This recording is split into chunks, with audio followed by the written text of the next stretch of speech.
നമസ്കാരം. ശ്വേതാ മേനോൻ പ്രസിഡന്റായിരിക്കുന്ന അമ്മയുടെ ഭരണസമിതി രാജിവെച്ചതിനെ തുടർന്ന് രമേശ് പിഷാരടി കൺവീനറായി ഒരു താൽക്കാലിക അഡ്ഹോക് കമ്മിറ്റി രൂപീകരിച്ച് അമ്മയിലെ പ്രശ്നങ്ങൾക്ക് താൽക്കാലിക വെടിനിർത്തൽ പ്രഖ്യാപിച്ചിരിക്കുന്നു. പലരും പലതരത്തിൽ ഈ വിഷയത്തെ വ്യാഖ്യാനിക്കുന്നുണ്ടെങ്കിലും ഇതിൻ്റെ എല്ലാം ഇടയിലാണ് സത്യം. ശ്വേതയുടെ നേതൃത്വത്തിലുള്ള സ്ത്രീകൾ ഒരുമിച്ച് കൊള്ള നടത്തിയതുകൊണ്ട് അവരെ പിരിച്ചുവിട്ടു. അവർ സംഘപരിവാറിന് കാഴ്ചവെച്ചു.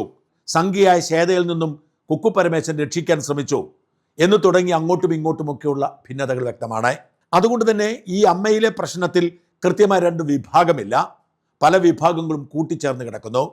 ചിലർക്ക് ചിലരെ ഇഷ്ടമാണെങ്കിൽ എതിർ ഗ്രൂപ്പിലുള്ള ചിലരെ മറ്റു ചിലർക്ക് ഇഷ്ടമാണ്. അങ്ങനെ ഇഷ്ടവും അനിഷ്ടവും ഒക്കെ കൂടിച്ചേർന്ന് കിടക്കുന്ന വളരെ ആശയക്കുഴപ്പമുണ്ടാക്കുന്ന ഒരു പ്രശ്നമാണത്. സാധാരണഗതിക്ക് ഒരു വിഷയമുണ്ടാകുമ്പോൾ രണ്ട് വശങ്ങളാണുള്ളത്. കുറേ പേർ ഒരു വശത്തുണ്ടാവും, കുറേ പേർ മറുവശത്തുണ്ടാവും. ഇവിടെ പല താല്പര്യങ്ങൾ ഒരുമിച്ച് ചേർന്ന് ആകപ്പാട് കുളമായതിൻ്റെ കാഴ്ചയാണ് നമ്മൾ കാണുന്നത്.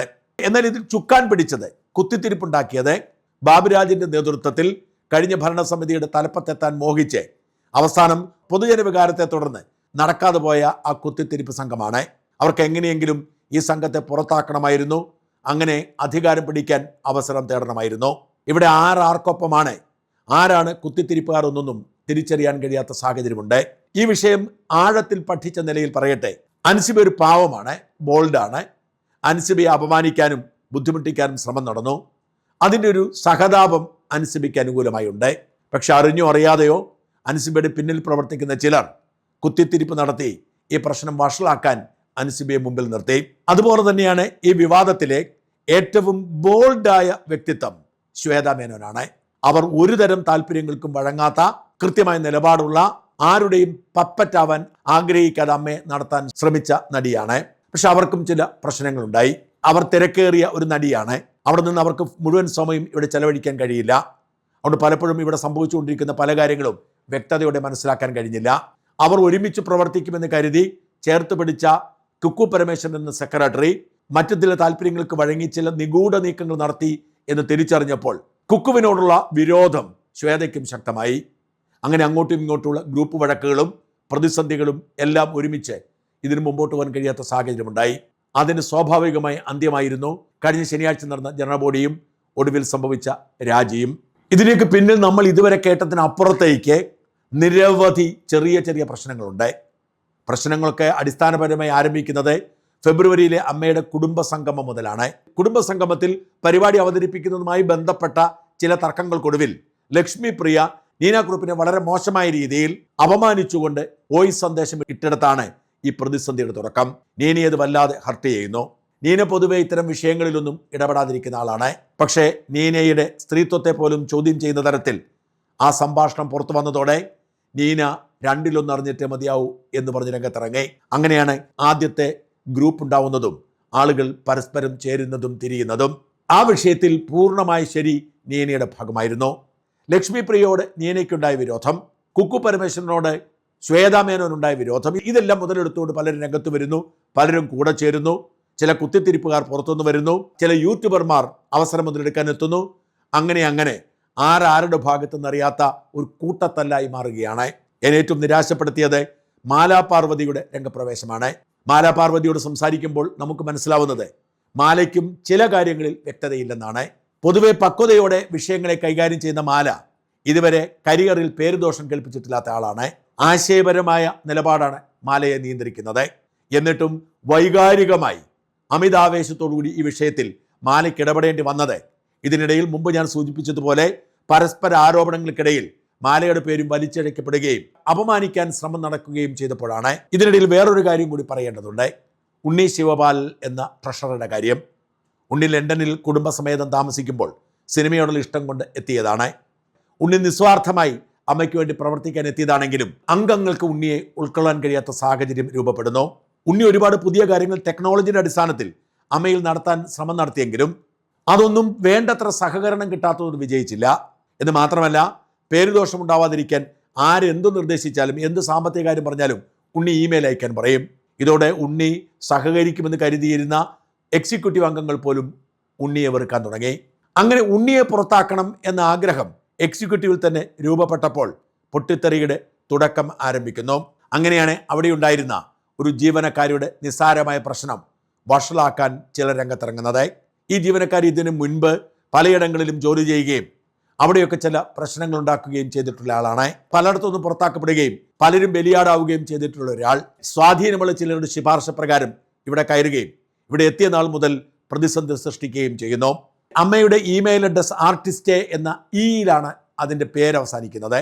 ഇവർ വന്ന ഉടനെ ഇവിടെ സ്പെല്ലിംഗ് അറിയാവുന്ന ആരുമില്ലേ, ഇമെയിൽ അഡ്രസ്സ് പോലും തെറ്റാണല്ലോ എന്ന് പറഞ്ഞു തുടങ്ങിയ ഒരു വിഷയത്തിൽ ഉണ്ണി ഇടപെട്ടെടുത്ത് തുടങ്ങിയ വിഷയമാണ്. അവർ പൊട്ടിക്കരഞ്ഞുകൊണ്ട് രംഗത്ത് വരുന്നു. കുക്കുവും നീനാക്കുറുപ്പുമൊക്കെ അവരുമായി അടുത്ത ബന്ധം സ്ഥാപിക്കുന്നു. ഇടക്കാലത്ത് ഈ യുവതി എത്താതെ ഭക്ഷണം പോലും കഴിക്കാൻ മടിയായിരുന്നു കുക്കു പരമേശ്വരൻ എന്നാണ് എക്സിക്യൂട്ടീവ് അംഗങ്ങളിൽ ഒരാൾ എന്നോട് പറഞ്ഞത്.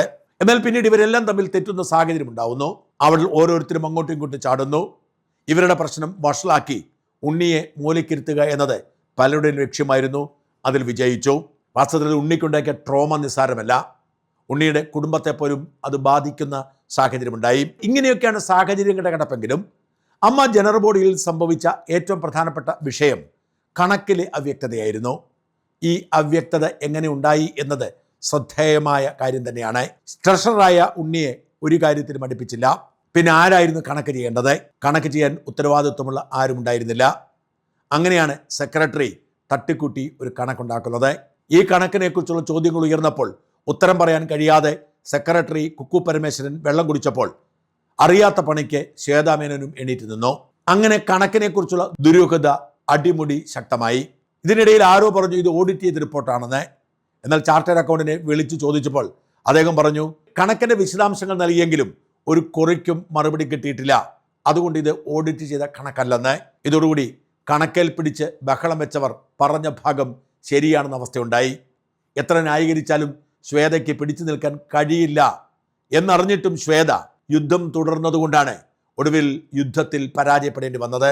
വാസ്തവത്തിൽ കണക്കുകളെക്കുറിച്ച് കൃത്യമായ ധാരണ ശ്വേതയ്ക്കുണ്ടായിരുന്നില്ല. വലിയ തോതിൽ അഴിമതി നടന്നു എന്ന് സംശയിക്കാവുന്ന സാഹചര്യമുണ്ട്. അധികാരം കിട്ടുമ്പോൾ സ്വജനപക്ഷപാതം കാണിക്കാതിരിക്കുക, അഴിമതി ഇല്ലാതിരിക്കുക, സംഘടനയ്ക്ക് ലാഭമുണ്ടാക്കുന്ന തരത്തിൽ ഇടപെടുക തുടങ്ങിയ നിസ്വാർത്ഥമായ സമീപനം ഈ ഭരണസമിതിയിലോ ഇതിനു മുമ്പുള്ള ഭരണസമിതിയിലോ ഉണ്ടായിരുന്നില്ല എന്നതാണ് വാസ്തവം. അമ്മയുടെ ജനറേറ്റർ പോലും ബാബുരാജ് അടിച്ചുമാറ്റി എന്ന ആരോപണ നിഴലിലാണ് പുതിയ ഭരണസമിതിക്ക് രൂപം കൊടുക്കുന്നത്. എന്നാൽ പുതിയ ഭരണസമിതിയിലും പ്രസിഡന്റ് അറിയാതെ പല അഴിമതികളും നടന്നു എന്ന് വ്യക്തമാക്കുന്ന കണക്കുകളാണ് പുറത്തു വന്നിരിക്കുന്നത്. സ്വജനപക്ഷപാതം തന്നെയായിരുന്നു ഇവിടുത്തെ ഏറ്റവും ഗുരുതരമായ വിഷയം. ഞാനിപ്പോൾ പ്രേക്ഷകരെ കാണിക്കുന്നത് അമ്മയിലെ അംഗങ്ങൾക്ക് വിതരണം ചെയ്ത കണക്കാണ്. ഇത് ഒറിജിനൽ കണക്കൊന്നുമല്ല, ഇതായിരുന്നു കണക്ക് കൊടുത്തിരുന്നത്. ഈ കണക്കിൽ പറഞ്ഞിരിക്കുന്നതും ഇതിനിടയിൽ ആർക്കോ തെറ്റി അയച്ച ഒരു കണക്ക്, ആർക്കോ അബദ്ധം പറ്റിയത് എങ്ങനെയാണ് ഇങ്ങനെയൊക്കെ സംഭവിച്ചത് എന്ന് ചോദിച്ച് ആർക്കോ വെച്ച് ഇമെയിൽ മാറിപ്പോയൊരു കണക്കാണ്. അത് ചുവടെ കൊടുക്കുന്നു. ഈ രണ്ട് കണക്കുമെടുത്ത് പരിശോധിച്ചാൽ ഇത് തമ്മിലുള്ള പൊരുത്തക്കേടുകൾ ആദ്യം മനസ്സിലാക്കാൻ കഴിയും. റീജിയണൽ സ്പോർട്സ് സെന്ററിന് 8 ലക്ഷം കൊടുത്തുവെന്നാണ് അംഗങ്ങൾക്കിടയിൽ വിതരണം ചെയ്ത കണക്കിൽ പറയുന്നത്. എന്നാൽ കുക്കു പരമേശ്വരൻ അയച്ച അനൗദ്യോഗിക കണക്കിൽ പറയുന്നു 10 ലക്ഷം എന്ന്. കൂടാതെ വെന്യൂ എന്ന് പറഞ്ഞൊരു 4 ലക്ഷം കൂടി കാണിക്കുന്നു. രാജീവ് ഗാന്ധി ഇൻഡോർ സ്റ്റേഡിയത്തിന് 8 ലക്ഷം കൊടുത്തെങ്കിൽ പിന്നെ വെന്യൂവിൻ്റെ പേരിൽ 4 ലക്ഷം വേറെ എങ്ങനെ വന്നു? ബിജു സേവിയറിന് 2,70,70,000 എന്നാണ് ഒരിടത്ത് പറയുന്നതെങ്കിൽ മറ്റൊരിടത്ത് 39,000 എന്നാണ് പറയുന്നത്. AV ഓഡിയോ വിഷ്വൽ എന്ന് പറയുന്നത് 2.5 ലക്ഷമാണ് കൊടുത്ത ലിസ്റ്റിലെങ്കിൽ മറ്റേതാണ് 1 ലക്ഷമാണ്. ഇതിനൊക്കെ അപ്പുറത്തേക്ക് നിരവധി അഴിമതികൾ ഇവിടെ നടന്നു എന്നതിന് തെളിയിക്കുന്ന പല സൂചനകളുമുണ്ട്. എക്സിക്യൂട്ടീവ് അംഗങ്ങളായ സരയു മോഹന്റെ ഭർത്താവ് സനൽകുമാറിനെ കുടുംബസംഗമത്തിന്റെ AV ചെയ്യാൻ ഏൽപ്പിക്കും. ഞാൻ മുമ്പ് സൂചിപ്പിച്ച AVയുടെ ഉത്തരവാദിത്തം AVക്ക് 2.5 ലക്ഷമാണോ 1 ലക്ഷമാണെന്ന് ആശയക്കുഴപ്പമുണ്ട്. എന്തായാലും ഈ 2.5 ലക്ഷം കൊടുത്തത് സ്വജനപക്ഷപാതമാണ്. എന്തിനാണ് എക്സിക്യൂട്ടീവ് അംഗത്തിന്റെ ഭർത്താവിനെ ഏൽപ്പിച്ചത്? ടെൻഡർ വിളിച്ചിരുന്നോ? ഇതിനേക്കാൾ കുറഞ്ഞ ചെലവിൽ അല്ലെങ്കിൽ സൗജന്യമായി തരാൻ പറ്റുന്ന ആരും ഉണ്ടായിരുന്നില്ലേ? വാസ്തവത്തിൽ അമ്മ പോലൊരു സംഘടന സ്പോൺസർഷിപ്പിലൂടെയാണ് ഇതൊക്കെ കണ്ടെത്തേണ്ടത്. സൗജന്യമായി ഇതൊക്കെ ചെയ്യാൻ പറ്റുന്ന ആളുണ്ടെങ്കിലും സരയുവിൻ്റെ ഭർത്താവിന് ചില്ലറ കിട്ടട്ടെ എന്ന് കരുതി എക്സിക്യൂട്ടീവ് കമ്മിറ്റി തീരുമാനമെടുത്തു. ആദ്യത്തെ സ്വജനപക്ഷപാതം. അതുപോലെ ഏതാണ്ട് 1 ലക്ഷത്തിലധികം രൂപയാണ് മൊമൻറ്റോയ്ക്ക് മുടക്കിയിരിക്കുന്നത്. ഈ മൊമൻറ്റോകളൊക്കെ നിർമ്മിക്കാൻ അവകാശം കൊടുത്തത് എക്സിക്യൂട്ടീവ് കമ്മിറ്റി അംഗമായ അഞ്ജലി നായരുടെ സ്വന്തം സ്ഥാപനത്തിനാണ്. അത് സാധാരണ ഒരു മൊമൻറ്റോ കിട്ടുന്നതിനേക്കാൾ കൂടിയ നിരക്കിലാണ് ഈ മൊമൻറ്റോകൾ പണിതു കൊടുത്തത് എന്നാണ് അമ്മയിൽ ഉയർന്നു വരുന്ന ആരോപണം. രണ്ടാമത്തെ സ്വജനപക്ഷപാതം. ഇതിൽ ഏറ്റവും വലിയ സ്വജനപക്ഷപാതമായി ചർച്ചയാവുന്നത് 13,20,215 രൂപ സ്റ്റീഫൻ ദേവസിക്ക് പ്രതിഫലമായി കൊടുത്തതാണ്. വെറും 20 മിനിറ്റ് മാത്രമായിരുന്നു സ്റ്റീഫൻ ദേവസിയുടെ പ്രകടനം. കൈലാഷ് ആയിരുന്നു ഇതിൻ്റെ കോർഡിനേറ്റർ. സ്റ്റീഫൻ ദേവസി സിനിമാ നടൻ അല്ലെങ്കിലും സിനിമ ഇൻഡസ്ട്രിയുടെ ഭാഗമാണ്. അമ്മ എന്ന സംഘടന കുടുംബ സംഗമം നടത്തുമ്പോൾ സ്റ്റീഫൻ ദേവസിയോട് ചോദിച്ചാൽ അയാൾ അത് സൗജന്യമായി തന്നെ ചെയ്തു തരും, അല്ലെങ്കിൽ ചെലവ് കാശ് കൊടുത്താൽ മതി. പിന്നെ എന്തിനാണ് 13 ലക്ഷത്തിലധികം രൂപ സ്റ്റീഫൻ ദേവസിക്ക് കൊടുത്തത്? ഈ പണം സ്റ്റീഫൻ ദേവസി ചോദിച്ചിട്ട് കൊടുത്തതാണോ, അതോ ഈ പണം സ്റ്റീഫൻ ദേവസിക്ക് കൊടുത്തില്ലേ? ഇത്തരം സംശയങ്ങൾ ഉയരുന്നു. ഇതാണ് മൂന്നാമത്തെ അഴിമതി. ഇതൊക്കെ അഴിമതി മാത്രമല്ല, സ്വജനപക്ഷപാതം കൂടിയാണ്.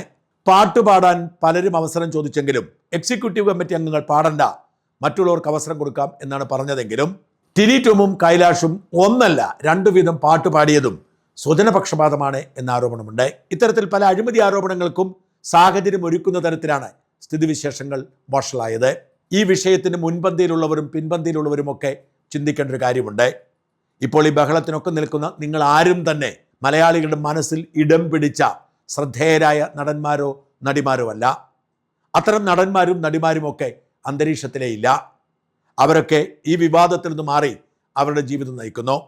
അമ്മ പിടിച്ചു നിന്നത് തന്നെ മമ്മൂട്ടിയും മോഹൻലാലും നേതൃത്വം കൊടുത്തതുകൊണ്ടാണ്. അവർ ഉള്ളതുകൊണ്ട് എല്ലാ നടന്മാരും നടിമാരും എത്തുമായിരുന്നു.